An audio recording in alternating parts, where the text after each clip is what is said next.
এতদিন ব্লগ না আসার কারণ হচ্ছে যে আমি একটু চিন্তায় আছি, কারণ কিছুজন বলছে যে বাংলায় ব্লগ কর, কিছুজন বলছে যে হিন্দিতে ব্লগ কর। তো আমি একটু কনফিউজ যে আমি আসলে ব্লগটা করবো কিসে। বাট তোমরা সাপোর্ট করলে আশা করি আমি জিনিসটা বুঝতে পারবো আর নিজেকে একটু ঠিক করতে পারবো। শুভ সকাল। ব্লগটা একটু আজকে অনেকদিন পর লং ব্লগ শুরু হচ্ছে, তো শুরু করা যাক। কেমন আছে সবাই? তো অনেকদিন পর লং ব্লগ আসছে, কারণ আমি একটু আধটু কোথাও যাবো তাই আর কি আসছে, কারণ না হলে তো আসে না। আমি কিছু করি না তো লং ব্লগ দিয়ে কি করব।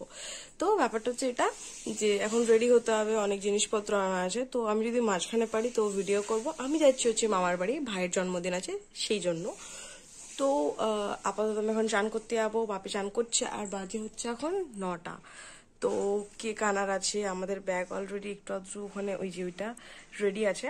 তো হওয়া যাক, তারপরে আমি পরের আপডেট দিচ্ছি। ঠিক আছে, থাকো থাকো, কোথাও যেও না। আশা করি তোমরা জেনে গেছো যে আমি কোথায় যাচ্ছি কিংবা কিছু। এখানে চান টান করা হয়ে গেছিল আর অলরেডি আমরা খাবার আনতে বেরিয়ে গেছিলাম। তো বাইরে যদি একটু এদিক ওদিকের আওয়াজ পাচ্ছ তো প্লিজ একটু করে দিও, কারণ অলরেডি আমি ঘরে ভয়েস ওভার করি, তো সেই জন্য একটু আধটু এরকম আওয়াজ থাকেই। তো আমাদের এখানে প্যাকিং অলরেডি কমপ্লিট হয়েছে আর আমরা বেরিয়েও গেছি। তারপরে বাবা এখানে আয়নাটা একটু তুলে দিচ্ছিল, কারণ আমার ভিডিও করতে অসুবিধা ছিল, বললো দেখ দেখ দেখে নে। তো ওটাই আর কি। তো এখানে আমরা দুজনে মিলে যাচ্ছিলাম, অ্যান্ড যাওয়ার পর তো আমাদেরকে এই মিষ্টি দেওয়া হলো, যেটা আমি পক করে খেয়ে নিয়েছিলাম। আর তারপরে এখানে ভাইয়ের জন্য এত কিছু খাওয়া দাওয়ার আয়োজন হয়েছিল, মানে 5 বছরের বার্থডে, তো একটুখানি স্পেশাল হয়েছিল। তো এই যে ও এখানে বসে আছে আর ও না কিছুতে টাকা নেবে না, ঠিক আছে। অন্য বাচ্চারা কি টাকা নেয় না, আর একটু লজ্জা পাচ্ছিল, দিয়ে সবাইকে বোঝানো ছিল যে না না নিয়ে নে। আরও এত বদমাস কিছু বলার নেই। তো আমার না দুরকম অডিয়েন্স হয়ে গেছে এখন, যে কেউ শুনতে যাচ্ছে বাংলায়, কেউ শুনতে যাচ্ছে হিন্দিতে।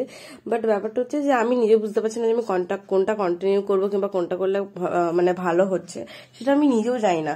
বাট তোমরা একটু বললে কিংবা যারা দেখো তারা একটু জানালে প্লিজ, কমেন্টে কিংবা কিছুতে ইনস্টাগ্রামে আমাকে জানালে একটু প্লিজ সুবিধা হবে, কারণ আমি সত্যি বুঝতে পারছি না। আমার মাথায় এখন এদিক ওদিক জিনিসগুলো চলছে যে আমি কোনটা করলে ভালো হবে কিংবা কোনটা করলে একটু ঠিকঠাক হবে। আর এই ইউটিউবকে বোঝা তো বহুত ঝামেলা, মানে একটা জিনিস থাকতে থাকতে আর একটা জিনিস হয়ে যাচ্ছে। আর আমার পক্ষে সত্যি বোঝা একদম অসম্ভব ব্যাপার হয়ে যাচ্ছে, যে যেহেতু সোশ্যাল মিডিয়াটা সত্যি না সহজ না, অনেকে ভাবে যে সহজ, বাট লিটারালি সহজ না, অনেকটা কঠিন একটা জায়গা, যেখানে অনেক কিছু তোমাকে পাল্টাতে হবে, অনেক কিছু চেঞ্জ হতে হয়। তো যাই হোক, ওটাই আর কি। তো ওটার জন্য একটু আধটু প্রবলেম চলছিল, আর এখানে ওর কেক কাটা চলছিল। তো কেকটা কাটা হয়ে যাওয়ার পর মানে আমার না এরকম একটা অবস্থা গেছে যে আমি না ঘর কি না ঘাট কি, তো সামথিং এরকম অবস্থা। তো নিজের বলে নিজে হাসি পাচ্ছে। তো এখানে লাস্টে আমি কেকের থালা নিয়ে বসেছিলাম, কারণ এটা যেটা খেতে না আলাদাই মজা লাগা, যেহেতু চকলেট কেক ছিল পুরোটা, তো হেভি টেস্ট ছিল। তো তারপরে এখানে আমরা খাওয়া দাওয়া করছিলাম। তো খাওয়া দাওয়া করার পর আমরা এখানে শুয়ে পড়েছিলাম, আর পরের দিনই আমি বাড়ি চলে এসেছিলাম। তো এখানে বাড়ি আসার পরের দিন যে কি হয়েছে সেটা নেক্সট ব্লগে জানা যাবে।